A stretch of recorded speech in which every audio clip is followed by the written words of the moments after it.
You're listening to Everything B9 on the Everything BCFC network. Hello, Bluenoses. My name is James Kelly, and welcome back to the Everything B9 Podcast. This is part of the Everything BCFC network. The podcast is for the fans, by the fans, where we dive deep in all things Birmingham City Football Club. Whether it's matchday buzz, tactical breakdowns, or exclusive interviews, we've got you covered. Let's get started. Now, I mentioned just there at the interview, exclusive interviews, and we have a very, very special guest for this evening's pod indeed. But first of all, let's introduce, as always, he's back once again. He's pretty much my partner in crime, aren't you? Tom Oxton, welcome to the pod. How you doing? Great to be back, mate. Always good to be working with you. And yeah, looking forward to this one with it being a good mate. And that's it. Well, you can introduce him then. I'll hand you over to yourself. Well, welcome to the Everything B9 Podcast, Ian. How are we doing, Dance? Yeah, I'm very well, thanks, guys. Thank you for inviting me on. Perfect. Well, Ian, thank you very much for your time. And we're looking forward to basically getting your opinion, not just on Blues, but we want to talk mainly and find out more about Ian Danter as well. And so, Ian, obviously, you've spoken on multiple Blues platforms before about how you actually started supporting Blues and obviously getting into the broadcasting industry.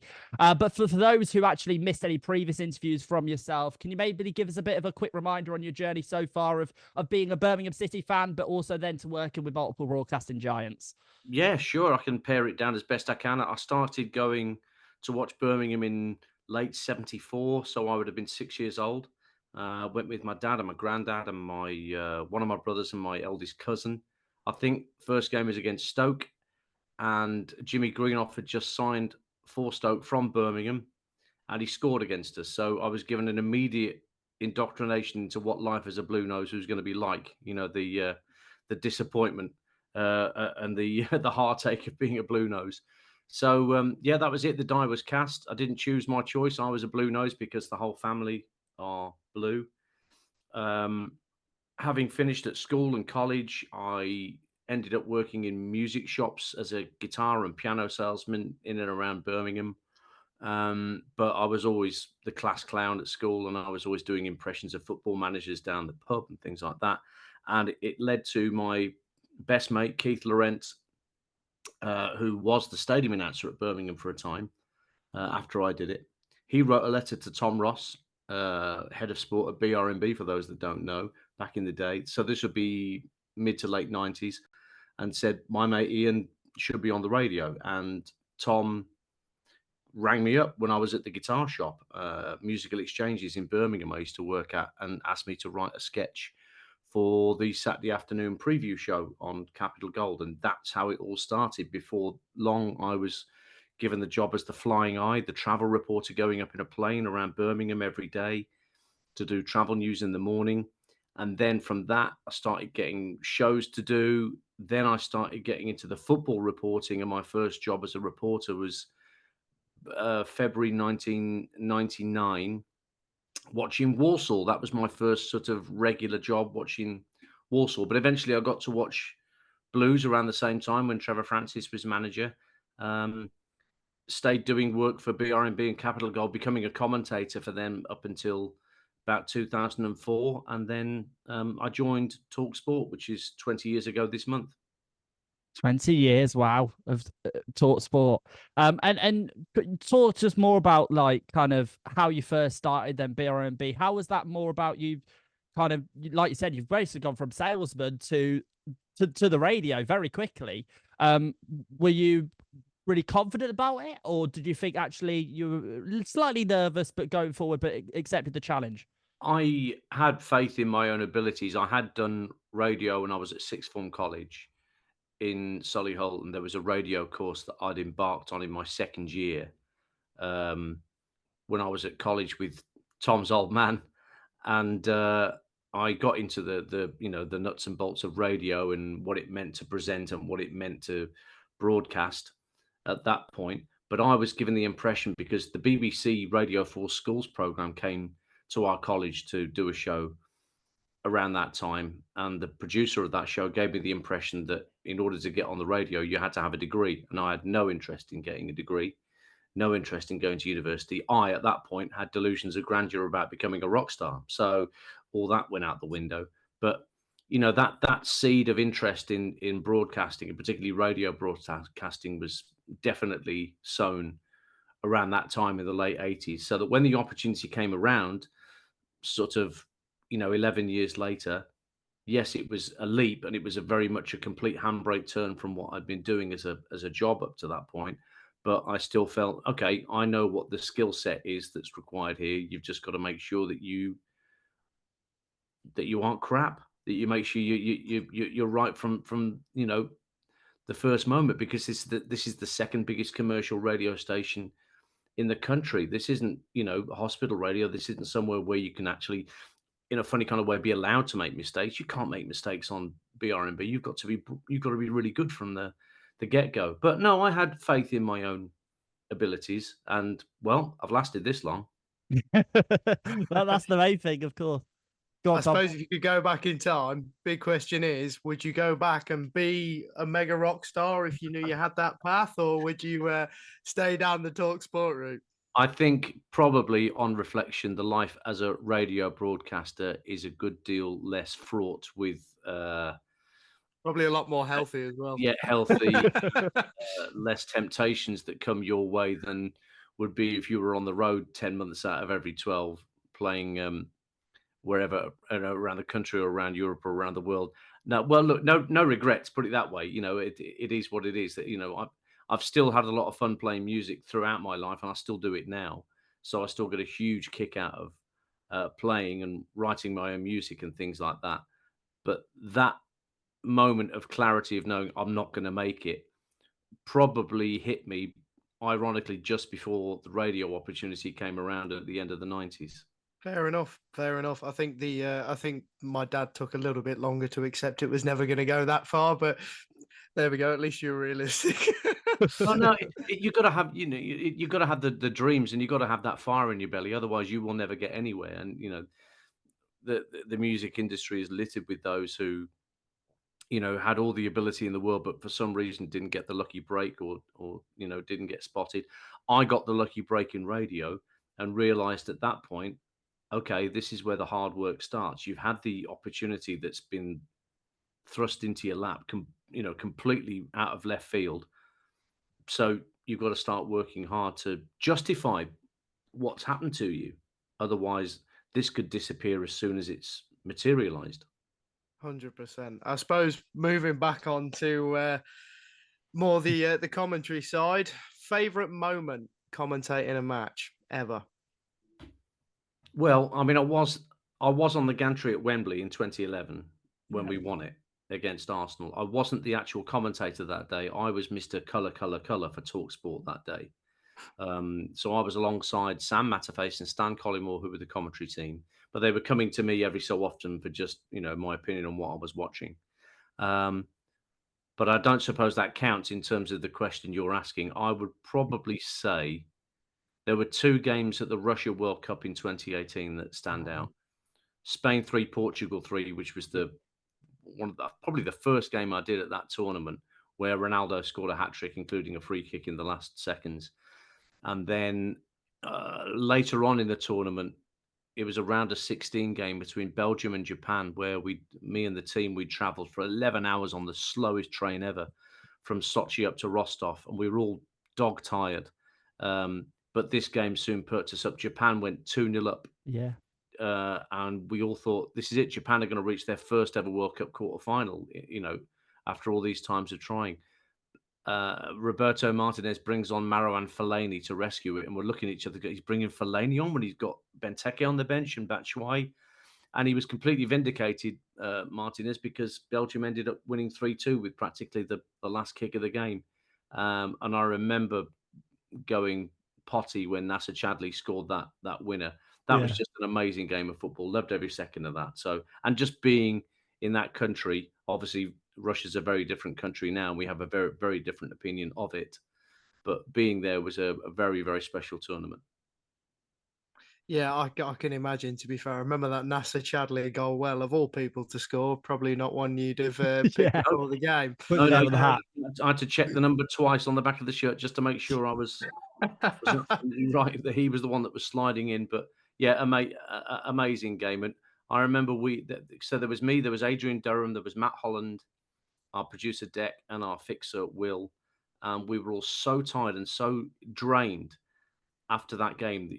When you go to World Cup matches, there's a massive exclusion zone around the stadium that won't allow traffic in, concrete bollards everywhere, and only official vehicles are allowed to get through. So there wasn't any way we could get a taxi away from the Rostov Arena. We had to walk about 2 miles to get to the edge of the exclusion zone. Right next to the exclusion zone, there just happened to be a little bar that was empty. And we went in there, the 5 of us, ordered a couple of pints each and a little snack-sized tube of Pringles each. As you do. And it's the best pint I've ever tasted. I think we all thought the same. It wouldn't have mattered what the beer tasted like. We just needed it at that point because the trip before, the day before, was so exhausting. But we'd seen such an amazing game of football. We thought, well, let's celebrate it with a. It's earned. It was amazing, Yeah. amazing night. Fair play. I suppose on the more negative side of things, lesser favourite moment, dare I mention, 5-1 at Villa Park? Yeah, well, that 5-1 at Villa Park was particularly painful because I had to suffer it whilst on air presenting a Sunday afternoon show. It wasn't a commentary game that we had. It was only reporting rights we had for it. But in those days, I used to present Sunday afternoons on talkSPORT from London. And I would typically have Alvin Martin and Ray Houghton alongside me in the studio and reporters out and about or whatever games were happening. And our dear late friend Nigel Pearson was at Villa Park that day. And my producer he was a one. He was a devious little so-and-so. And when the goals started piling up, I don't think he did it at 1-0, but I think from 2-0 onwards, after Nigel had finished his report, then rather than opening my microphone fader and allowing me to speak, because I didn't have control over my mic, he did. He would then play the Victorian Death March over the airwaves for about 15 seconds. So da da da da da. No. Oh dear. And then when he felt appropriate, he'd raise the fader. I would see the mic live cut light come on and try not to swear like a trooper. And of course, I've got Alvin and Ray poking me with sticks at the same time, who were sat next to me. So, yeah, that was a pretty sobering afternoon watching us getting pumped at Villa Park 5-1. That was not fun at all. No. Should we make it a bit more positive now? Why not? I think we should after that. Let's talk Blues then. Obviously, you as a fan as well, and calling many games of the club, and just looking out actually as a football fan in general. I'll give you 3 questions and I'll summarize it each time. So the first one I'd have to say is, who's been your favorite player in a Blues shirt? Obviously, there's been many, I'm sure.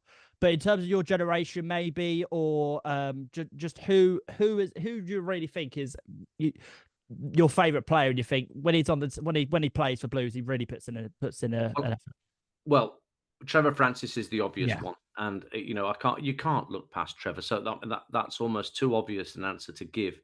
So and let's remind ourselves that I started going in 74, so I had 5 years pretty much of Trevor playing for us. And could you imagine Jude Bellingham staying for 5 years? I know. Or, let alone the 9 that Trevor actually stayed, having made his debut in 70.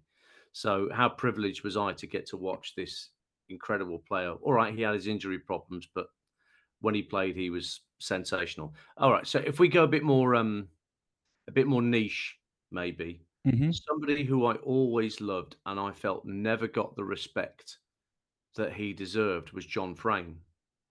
And I'm going back to the sort of late 80s, early 90s Blues here, when the club were not in the greatest state. The flitting between the second and third tiers, attendances were down, the ground was looking really tired. So this is prior to, Sullivan and the Golds arriving and the influx and the stadium rebuild. But Franey, as a left back, he was a left back for those that don't know. Solihull boy, he was the steadiest Eddie at left back.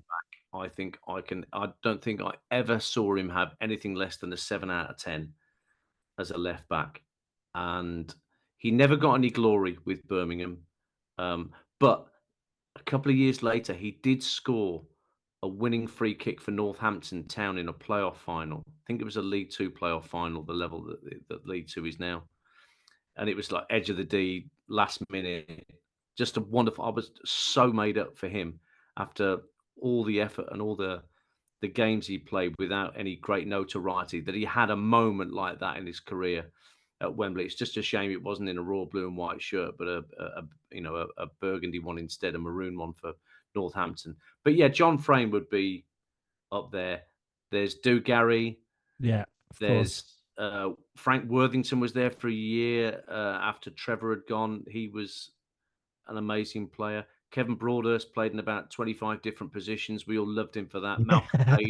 Malcolm Page similarly had so many options where you could play him. And David Seaman.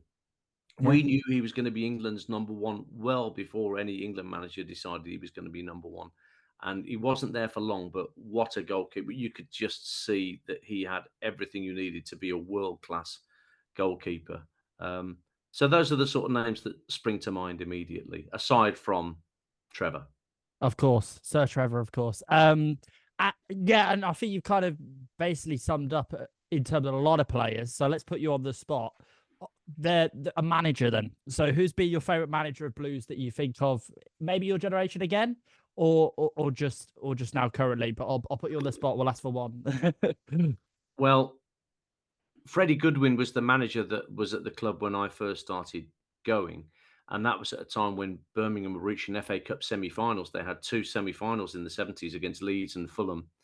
I don't remember the Leeds one. I do remember the Fulham replay because I remember how heartbroken my dad was that it hadn't gone to another replay and we'd lost it. So Freddie Goodwin, I think, deserves oodles of credit for what he did for Birmingham City. Steve Bruce for getting us back to the Premier League and, taking on what Trevor had built over those 5 years when he'd been in charge and getting us over the line and making us, by the second season, very competitive as a Premier League side. And of course, it didn't last, but I think, he deserves a special place in Birmingham fans' affections for how quickly he inherited the club from Trevor and made just a couple of signings. Tebley, I think Devlin came back. Next thing you know, we've won that playoff final against Norwich. Yeah, pretty much sums it all up, really. And then in terms of Blues fixtures or any games that you've attended or covered outside of the one, obviously, Right. being the Carling Cup, because we're going to mention that obviously later on. So stick around for the pod if you're enjoying this already. What would you say actually like the best fixture you've attended or covered? Obviously, we've heard about the World Cup. That's brilliant, but let's keep it Blues. What do you reckon? Well, there's several. Beating Villa on Boxing Day in the mid-'80s. Noel Blake, Mick Ferguson, and the late great Ian Handysides. 3-0 at St Andrews. Pretty sure it was Boxing Day. It might have been the 27th of December, but it was mid-'80s. That was just glorious to turn them over on that day. Then there was a game against Brentford when we were going for the title in that. So we're down at League One again now. When we were down there before in 94, 95, it was between us and Brentford and for the title. And we'd won the auto windscreens 3 days before, or even 2 days before, maybe at Wembley. Yeah, it was 2 days before because the Sunday when Tatey scored the golden goal. 2 days later, we're back at St Andrews for a game against Brentford, and we had to win it to keep them at arm's length. And Kevin Francis scored the opening goal from a Jonathan Hunt corner. Did his knee ligaments, I seem to recall, as he turned and smashed the ball in. And then Liam Daish scored the second with a header again from a Jonathan Hunt corner. And I remember the atmosphere there that night was bristling because the new stands were just coming together. The Tilton and the Kop had not long come together. So there was that new feel around the stadium. And there was that belief that, Barry's going to get us back at the first time of asking. And that was a really special atmosphere. I will also mention the Ipswich semi-final in the League Cup before we got to the final against Liverpool. On that, the pitch was in dreadful condition in 2001, wasn't it? Andrew Johnson scored the deciding goal when the ball bobbled over Richard Wright's foot when he was trying to clear it. I've worked with Matt Holland for many years, the Ipswich former Ipswich captain, and he never allows me to talk for very long about that game because it's too painful for him to recollect. But that atmosphere that night, I was in the main stand that night with a mate of mine, Mickey, and I remember the you could almost feel the ground shaking, similar to actually when Clinton Morrison gave us the lead against Villa in that first game when the derby was back on the agenda, late 2002. I was on the Tilton that night, and I've never felt the Tilton shake like it did that night. Maybe that's why they had the structural problem somewhere down the line, because of nights like that. For nights like that, because of the Enkelman moment, and and things like that.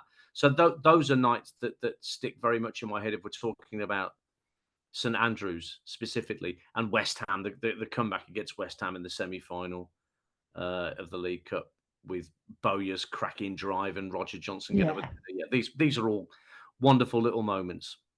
You'll always remember them as well, won't you, as a Bluenose fan, for especially for you actually for many years being associated to the club in terms of you as a fan. You'll always remember these moments, and it's quite interesting for myself and for other young generation. We didn't see that side when we're growing up for Blues, so it's really interesting to hear your insight of that and what it was like, because there's certain obviously Blues fans that go, oh God, we're in League One now.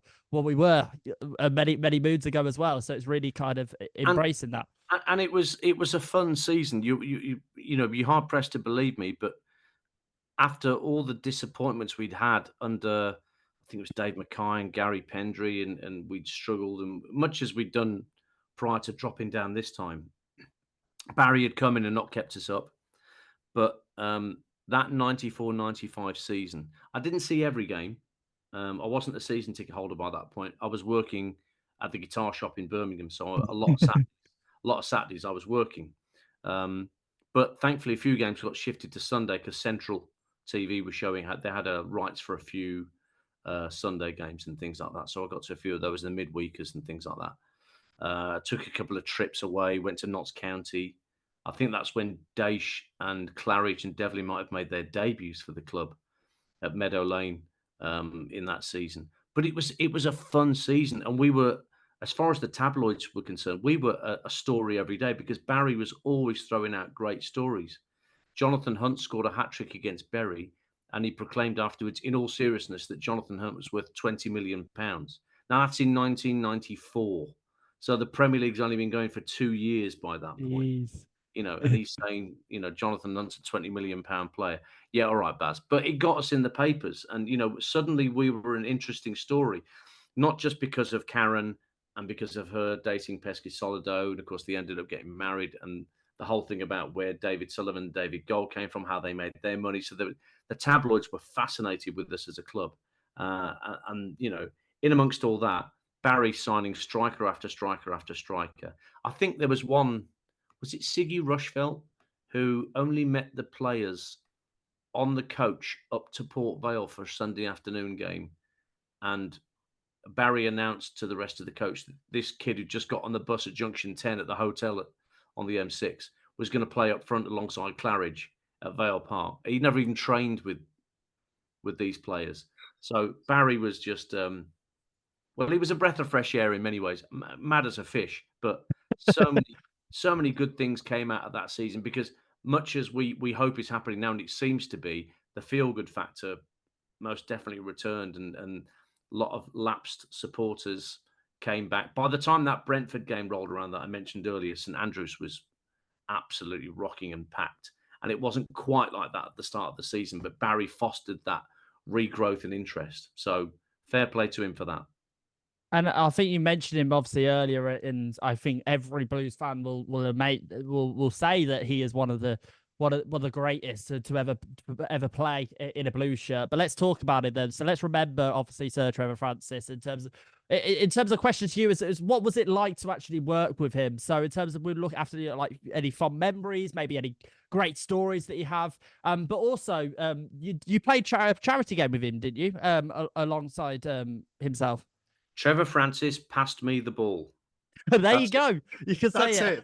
That's all you need to claim in life. This was 2005, and couldn't believe my luck when a guy called Mick Flaherty, who was organising Martin Granger's testimonial, got in touch with me. I was working at Heart FM at the time, and I'd not long been with talkSPORT. But he said, "Would you like to play in Martin's testimonial?" God, yeah, I'd love to. Who else is playing? And he starts trotting off all these names. John McCarthy's playing, and John Bass, and blah blah blah. Oh, and Trevor's coming down. Now, I don't think Trevor had been back to the club in any capacity since he'd lost his job in 2001. So I turned up that night, and I knew him by that point because I'd interviewed him a couple of times for Capital Gold and BRMB. My first ever meeting with him was down at Bristol Rovers for a League Cup tie when Gary Rowett scored a winner. And I had to interview him before kickoff. I had special dispensation from Tom Ross to go and interview him beforehand at the mouth of the tunnel, which I was able to do. And after I finished the interview, this is the first time he'd met me, he said, 8 out of 10, very good, and walked down the tunnel. He'd marked me out of 10 for my interviewing technique for the first time, because he'd obviously been told there's a Cub reporter coming to see you, go easy on him. So, yeah, meeting up with him those years later, he knew about my impression of him by that time, but he was okay about it, although he was a very shy man, Trevor. He was, kept a very, very close circle of friends, and I would never pretend to have been a close friend of his. I wasn't. I just managed to luckily meet him a few times. But anyway, during the course of this game, I got on for the last 20 minutes playing at right back next to Ian Clarkson, and I foolishly went over the halfway line at one point, and Trevor was in possession on the far side of the field in front of the cop stand, and I put my hand up, Trev, and he spotted me and fires this ball out, and it was coming at me like a tracer bullet, this ball. And I am absolutely panning myself, thinking, don't screw it up, don't screw it up, don't screw it up, don't screw it up. And I've got a millisecond to think that. It's like a batsman who sees, like Jofra Archer coming in. Your reaction time is minimal. And there was a player coming towards me from the opposite side, like academy side against Blue Celebs and All Stars or something. And this academy player is coming towards me. The ball comes across, it hits the bottom of my right boot, which is raised, bounces into the turf, over the head of the academy player who's running at me, and I just run around him and make it look like Zidane's just controlled a pass from passed it up to Paul Furlong, and I was so happy with that. But yeah, Trevor Francis passed me the ball. There you go. That doesn't get any better than that. That's your career moment. Can't deny it. Yeah, of course. Obviously, Trevor introduced the Tamper as well, which is obviously a song we all know now as Blues fans for all the generations. But also, he wanted individual goal music for each player when they scored. The Tamper came about. I was working as the stadium announcer at that time, so this would be, I don't know, 98, 99 or something. And they've been using the Rockin' Berries version of Keep Right On for an awfully long time as the intro music. But Trevor had been, his son, James, his youngest son, I think he bought the Tamper, on CD single, because I was in the commentary box overlooking the halfway line above that tunnel at the centre of the main stand. And this is about 1 o'clock in the afternoon. And Trevor just walked, and I'd certainly not met him ever before at that point, because, I wasn't a football reporter by that stage. And he just handed me this CD and said, play that when the teams come out. So I did as I was told instead of Rockin' Berries, because look, the manager says so, and there was a bit of what's this?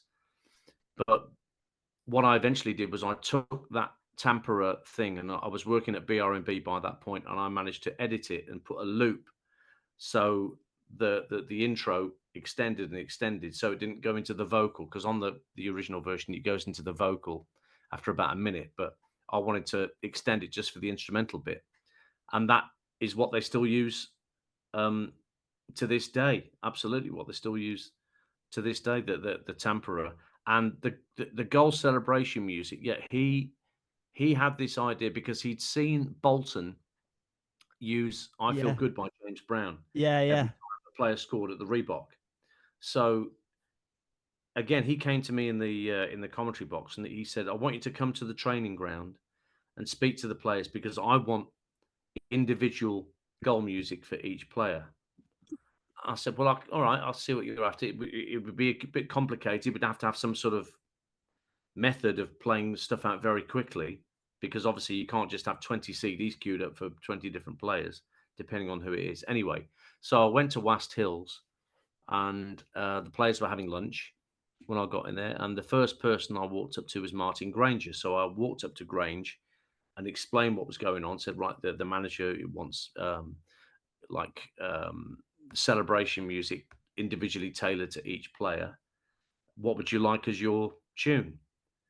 And he said, without missing a beat, he said, please release me, Engelbert Humperdinck. I think he might have been in a contract dispute at the time. And he said it completely deadpan. The rest of the table, because there were about 10 people sat around this table, other players, fell about laughing. And I thought, this isn't going to work. It's not going to work.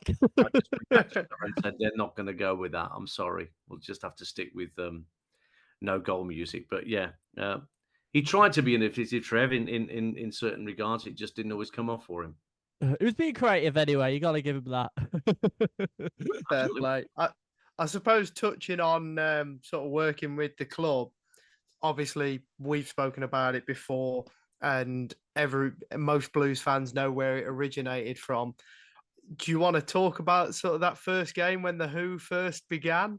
Well, I couldn't tell you when the first game was. I'd love to be able to pinpoint when it was that fans started cottoning up, but it's not something that I contrived to do.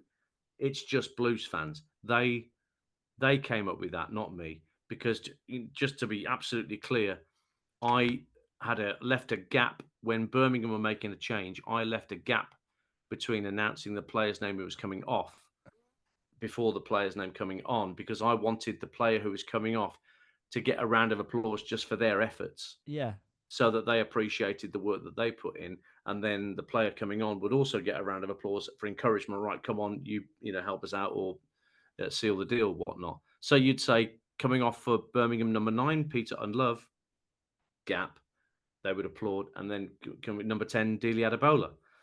So just because of muscle memory, I did that for opposition players as well. And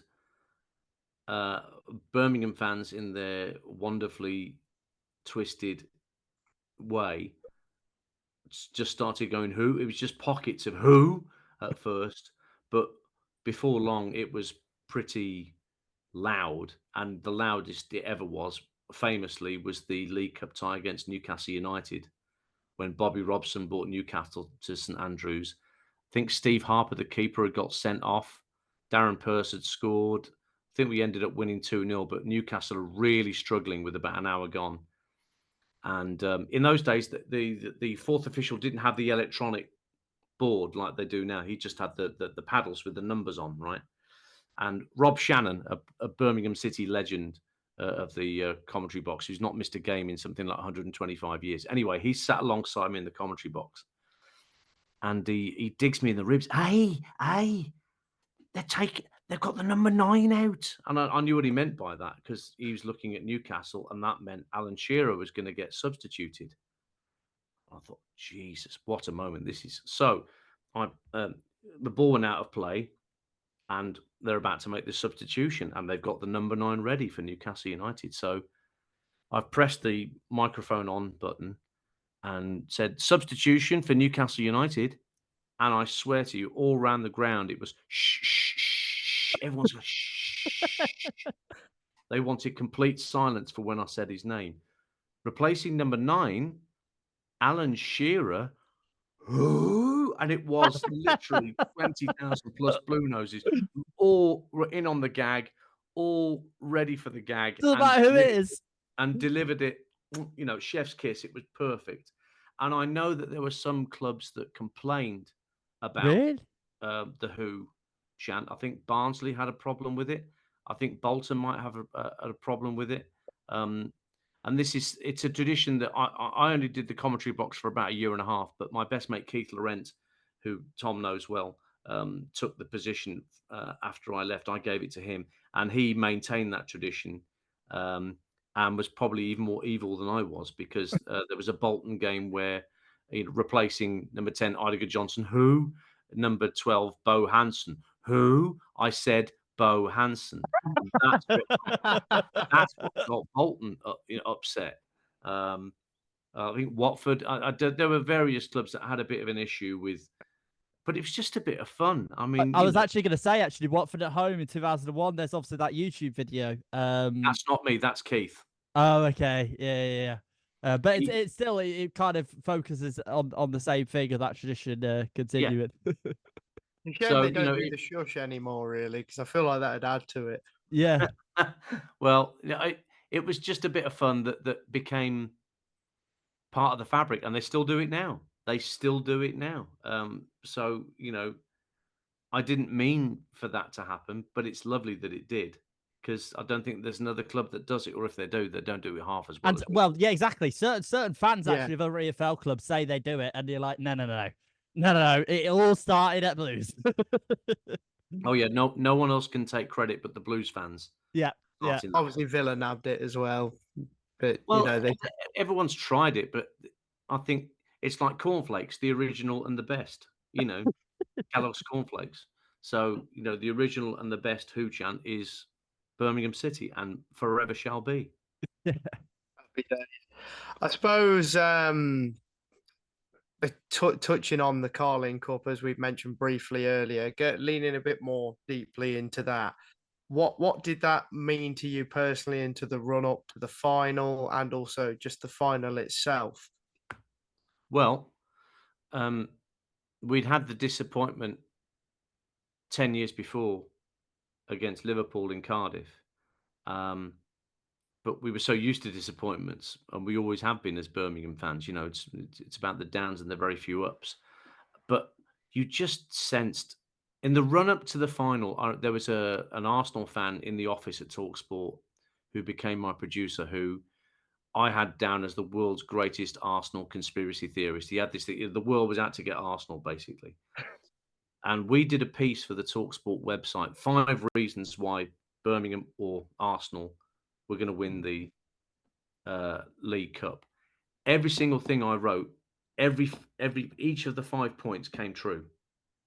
Zigic would score, we'd get a late winner, Arsenal would be complacent, something, everything would just slot into place. And well, yeah, it's still my favourite joke of all time. A Frenchman walks into a pole and Birmingham City win the League Cup because of Chesney colliding with Koscielny. I was total euphoria, but one of my first thoughts was to my dad and my granddad, because they weren't there. And, I wasn't the only Bluenose who was thinking about a dad or a mum or a relative or a really close friend who couldn't be there. Somebody brought an urn with somebody's ashes, got it into the ground. Yeah. Because, they just felt he had that person, although they were long deceased, had to be there for the final. And some might think that a little macabre, but I just thought that's just the passion of football fans, and they just want everyone to experience, hopefully, the joy that they're about to experience. So I will admit that I got a little bit choked up. I think it was when they played the anthem, the national anthem, even before the kickoff. I was thinking of my dad and my granddad, and then again at full time.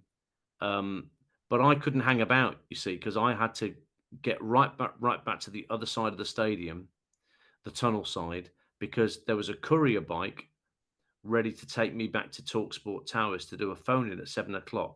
The game finished at about 6 on that Sunday evening, and I left my commentary position on the gantry on the other side, went through the catacombs of the stadium, walked round the side of the pitch at pitch level where the Blues fans were, just complete joy, unconfined. Got to the tunnel area where I was able to exit the stadium. Just as the players were coming down with the trophy, having had the trophy lift, I got a massive bear hug from Alex McLeish. Oh, wow. Ran up the stairs, ran out of Wembley Stadium. The courier bike was where he said he was going to be. He was a Spurs fan, so he was laughing himself silly at what we'd just done to Arsenal. And then we had this mad half-hour bike ride through the streets of London, going from Wembley through Regent's Park and through Euston, and then south over the river to where talkSPORT studios were, in just near Waterloo. And then, the best phoning I've ever been a part of. 2 hours of calls with Ray Houghton, ex-Villa, but he wasn't bothered that Birmingham had won the trophy. He was very happy for us, and joyous Bluenose after Bluenose ringing us up on talkSPORT, making their way back at the M40, scarcely believing what they witnessed. I actually got a round of applause when I turned up on the programming floor. I came through the door, I'd taken my bike leathers off and come up the stairs, and there were production staff in for the later shows and setting up breakfast for the next morning. I just walked in a bit breathless, and this huge round of, I hadn't done anything, but they were just happy for me. They knew what it meant to me after all the years of incredible disappointment that I'd suffered. But the guy who wrote the article with me on the Friday, detailing his 5 points about why Arsenal would win, he refused to come into the office until he knew I'd left, because he wanted no part of the banter. Wow. So he waited until I'd literally left the station at 9:05 that night. Then and only then did he come in to do any work. And he was meant to be working from 6 o'clock. So he basically clocked off for 3 hours because he didn't want to encounter me. Right. You saw him eventually, obviously, and then gave us some banter, obviously, back. Yeah. So, just an incredibly wild day. As wild as, and the playoff final against Norwich was wild as well. But that's because that enclosed stadium, they closed the roof. It was so close in there. It was humid. It was, really sticky atmosphere. Just unbelievable. But I don't suppose I'll ever have a moment like 2011 again as a fan. Who knows? But the way things are going, maybe I shouldn't be so pessimistic. Yeah. Never rule it out. Never rule it out, particularly with these new owners as well. Yeah. Back onto a more musical note, without irony, Bluenose Brothers. How did that come about with Tom Ross? Well, the blues fans had been singing the the Pogues Dubliners thing off the Irish Rover, and started singing the blues as well, the old Guy Mitchell song. And I've been thinking, that might be fun. Tom Ross then approached me, said we should record that. Do you know anybody where we could go and record? And as it turned out, I was good friends with a guy called Ron Rogers, who was in Tapau. They were an 80s pop band who had massive success with a song called China in Your Hand that was a #1 single in the UK. They had another single called Heart and Soul that was #1 in the States. He won songwriting awards, and and he lived in South Wales. I'd been in a band in South Wales. I'd worked with him, and he was just setting up a new home studio, a new house. I was his guinea pig because I said I need somewhere to record this track, and he said, "Well, come in. I need a guinea pig to test out all the, the studio settings.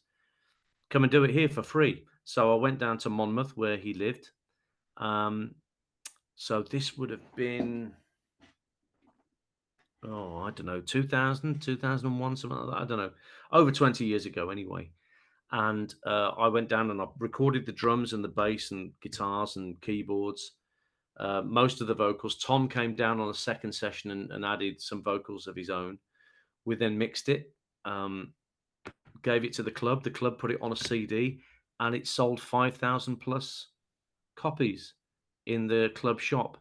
And if those had been sold in an HMV, which is Gallup registered, the club shop isn't Gallup registered, we would have had a top 10 single.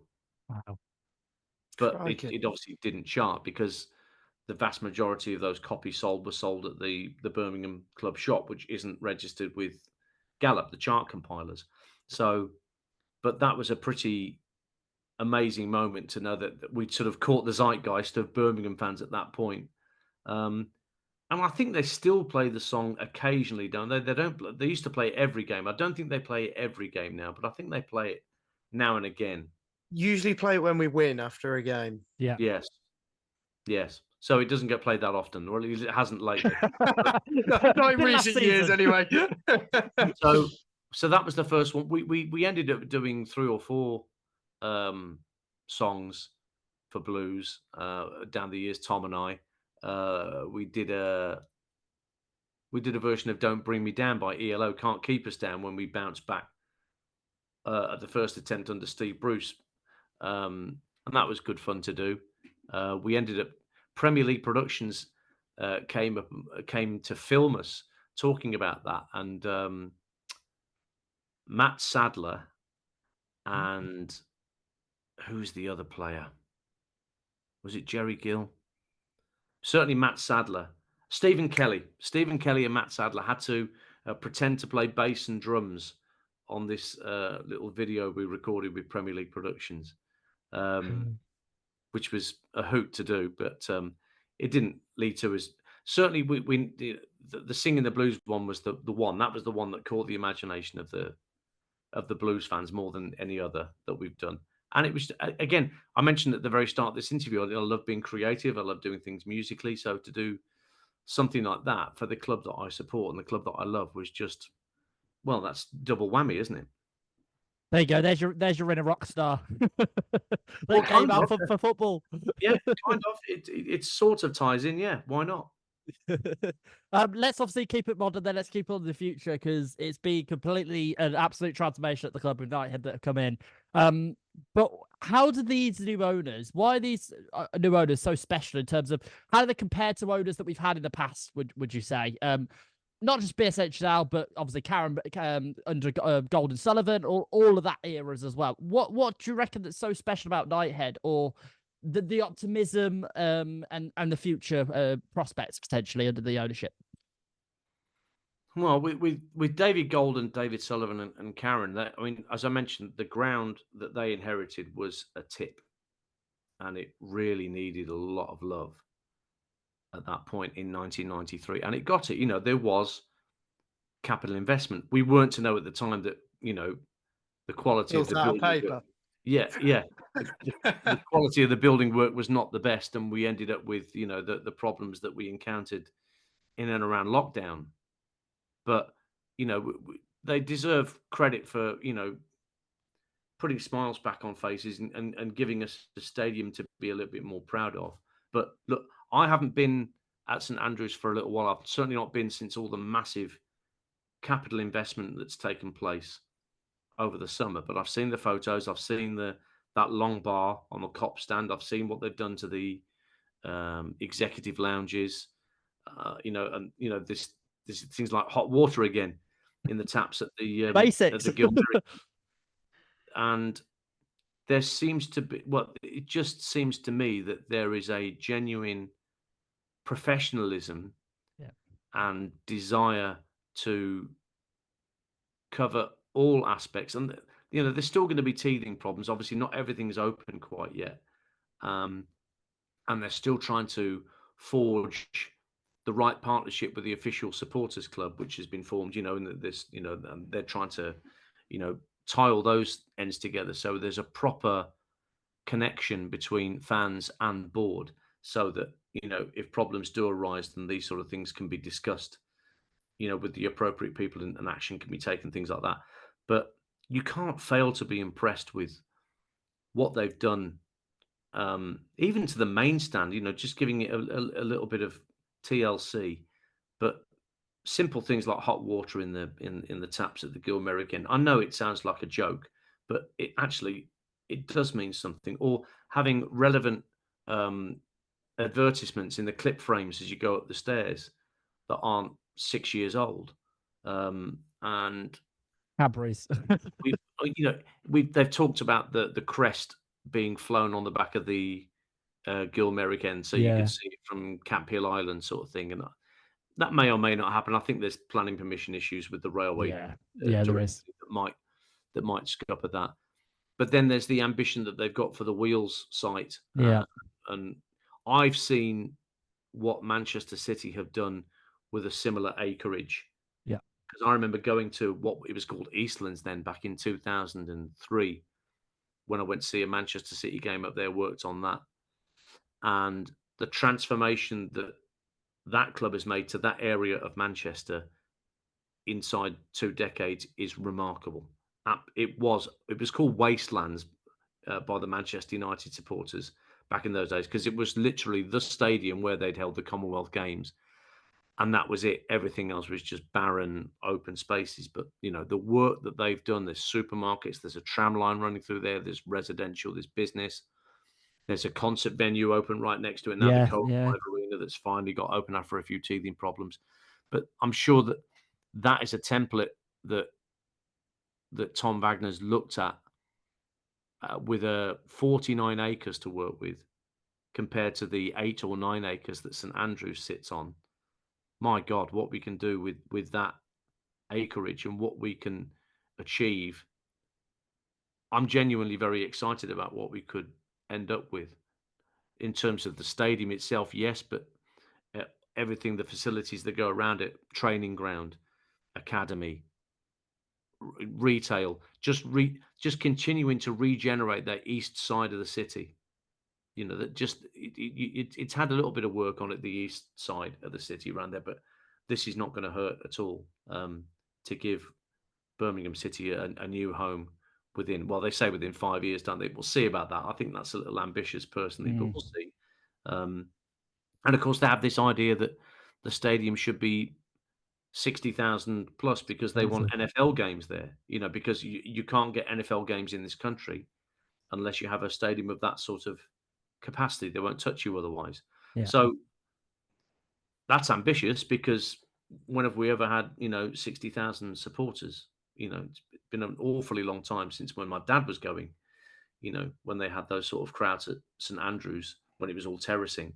So the club's got to get itself on a position where we become irresistible to go and watch, and they're not just lapsed fans but new fans are brought in. But listen, rule nothing out. You rule absolutely nothing out at this point.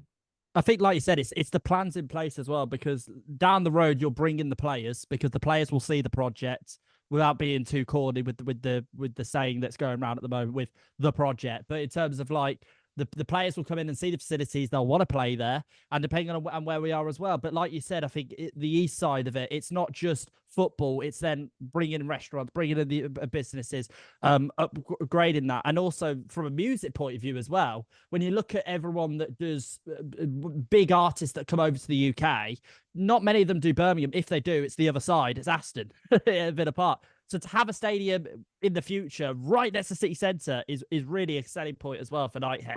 We haven't had a decent lot. I mean, the Birmingham Odeon was where I used to go as a boy to go and watch rock bands, and I remember that closed down in 86, 87 maybe, I don't know. And Birmingham lost its way as a major attraction for live acts from that point onwards, and Wolverhampton kind of took over, and it did with the Civic Hall and the Waterfront Hall, and Molyneux put gigs on and things like that. So yeah, there's a lot of catching up to do from Birmingham's point of view as a city to become that place where a Foo Fighters or a Muse or a Pink or a Taylor Swift, Coldplay, any of those would want to come and perform. But with the stadium the sort of size that they're talking about, then that's another string to our bow. For sure. Let's obviously talk about Blues at the moment in the modern generation that we are at the moment. League One after 30 years. First of all, just a question. Was it a shock they went down, considering obviously we know what happened with the sackings and stuff, but the final day where all of the teams really battling, they all won. So as much as we played pretty well the last day, is it based on the performance that was the reason why we went down? I was at Ipswich that day when commentating on their ascent to the Premier League, so it was a bit weird, calling all that and getting the updates from everywhere else, and it becoming quite apparent with 10 minutes to go that we were not going to survive. But no, look, you are where you are. You deserve to go. It wasn't a shock. How can it be a shock to anybody? We've been circling the plug hole for that long, and we'd made the mistakes that we'd made in the past 12 months. And as I say, because we've been there once before in my life, well, twice before in my lifetime, I was probably a little bit more prepared for it than some younger fans might be, who might see it as just, but you guys are of that generation who would never have experienced what I experienced in the 90s. So I was sort of a bit more sanguine about it than some might have been. Although I did notice, watching the footage back of the pitch invasion after the Norwich game, that it seemed fairly good natured. That guy cracking the ball into the back of the net from Yes. 40 yards out through hundreds of players, and getting a huge round of applause for it. That was sign him up. That's typical Blues Gallows Yeah. humour at its very best. But no, we are where we are. So what I liked about when Chris Davies came in, one of the phrases I really liked about what he said was, "I don't want players feeling comfortable in this division." I think that's a really nice turn of phrase, that you don't want players coming in who feel like they're just, putting in a half-hearted shift, and that it'll be enough. The bare minimum will do the job. The idea that you have to be uncomfortable with where you are, and so you do something about it to get yourself out of that situation. I like that, and I hope that the players are buying into it and taking that philosophy. We're only one game in the league, so it's very hard to judge at this point, and I'd need to go and watch them myself and go and watch them with, live with my own eye, because I couldn't be at the Reading game. So hopefully they'll settle down. But what I will say is League One 2024-25 is a damn sight tougher than League One 94-95. The haves outnumber the have-nots, even at that level, far more than they did 30 years ago. You think of Bolton, you think of Rotherham having just come down, with Huddersfield, Barnsley, Peterborough. There's lots of very canny. Charlton, who had a brilliant second half of the season under Nathan Jones. You've got a whole slew of clubs there who are very, very canny and streetwise at that level, and we need to be wary of that.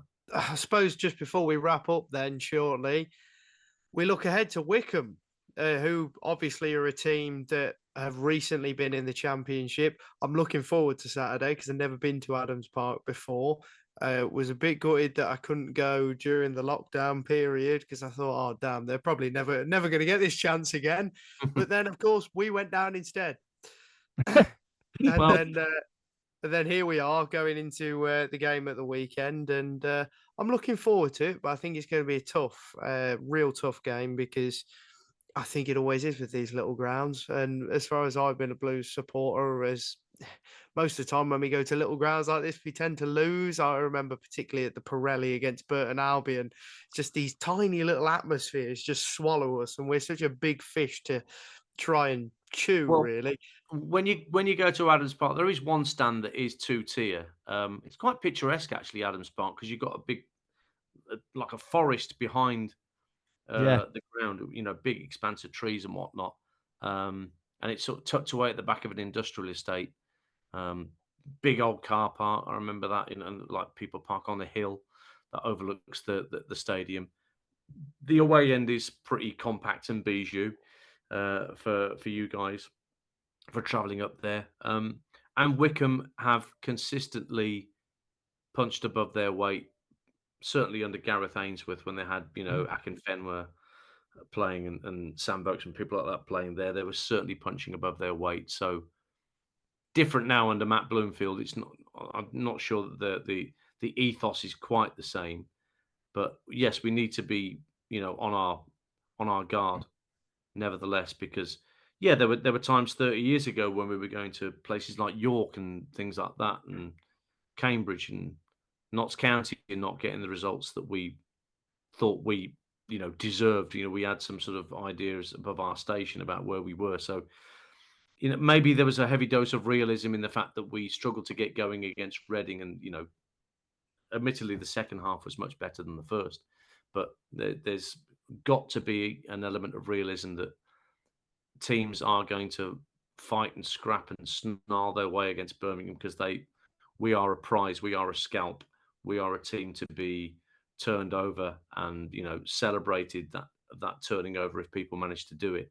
So you'd be surprised at the effort some players will put in just to turn us over, because it appears that we're the most hated club in League One, more than Wrexham, and that's saying something, isn't it, given what they've been through? But we appear to be despised for what we've done, the signings we've made, the money we've spent. fair enough. You can't stop people disliking you, but I would rather just get on with it and beat them rather than engage in silly arguments that ultimately get you nowhere. As Wagner Well, at says, least- FEA. Well, yeah.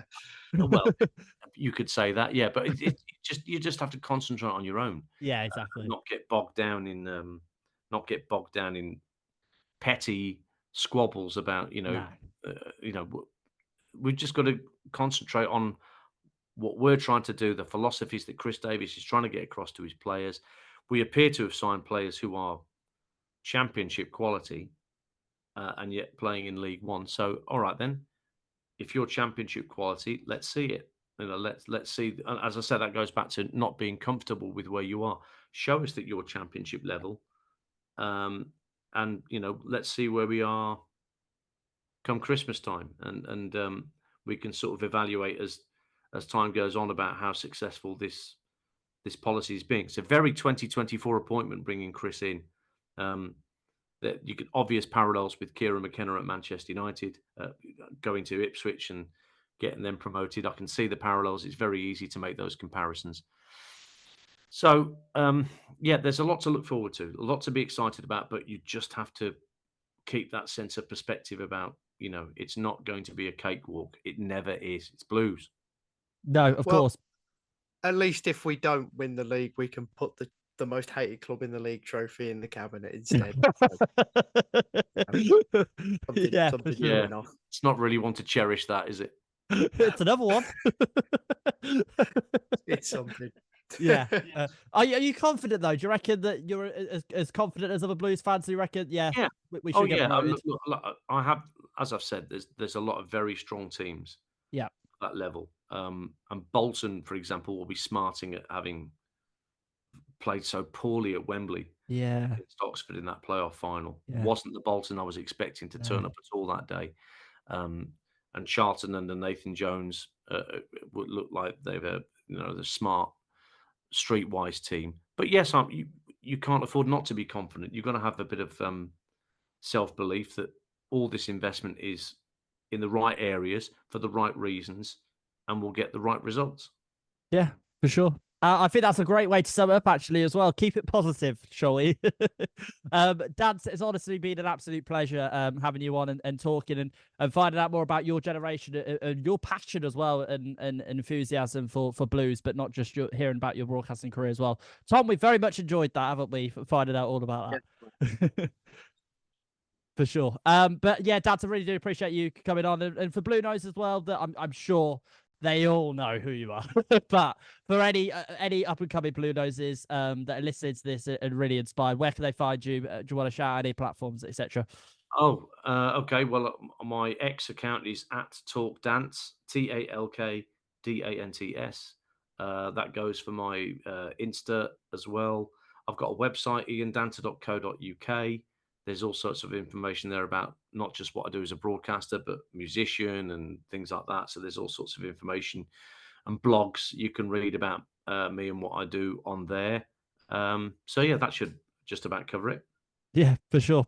But yeah, thank you all for tuning in and watching this on both YouTube and also listening as well on Spotify. I do appreciate it. Make sure to check out future podcasts here on the Everything B9 and Everything BCFC network. And let's hope for a win at Wycombe, shall we, when this comes out. But from all of us here, make sure to like, comment and subscribe on YouTube, and also make sure to share out the podcast and see what you think as well. We also like to hear feedback as well from us really starting these new podcasts and keeping it fresh as well. But for all of us, thank you as always. Keep right on.